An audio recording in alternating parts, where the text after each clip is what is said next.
On Monday, local residents at Charilam Parimal Chowmuhani intercepted a speeding private vehicle suspected of cattle smuggling following its collision with another car en route from Agartala to Sonamura. The suspects were detained at the scene by the public. Local residents rescued 3 cows from the vehicle and detained the 2 suspects before notifying law enforcement. During public questioning, one of the suspects stated that the cattle had been transported from the Sonamura area. Residents are now awaiting subsequent police action following these disclosures.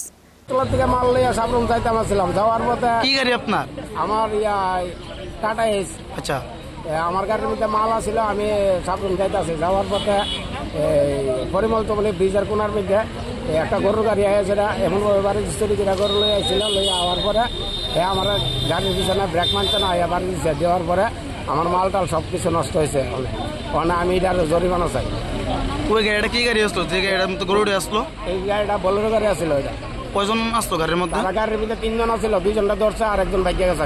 গরু আসলো কয়টা? গরু আসছিল 3টা। এখন ঘটনাস্থলে কি police আইছে? না ওখানে আইসা না, 1 ঘন্টা পরে আইসা পুলিশ। বিশালগড় থানার পুলিশ? হ্যাঁ বিশালগড় থানার পুলিশ। আপনার কিরকম ক্ষতি হয়েছে গাড়ি? আমার গাড়ির মধ্যে 50,000 টাকার মতন মাল নষ্ট হয়েছে। কি মাল আসলো আপনার গাড়িতে? আমার গাড়ির মধ্যে 6টা রিডেবল আছে, 2টা টুবা ডালমারি আছে, একটা এলচুকাস আছে। Reported by Jivan from Bisalgor, Chini, Khorang.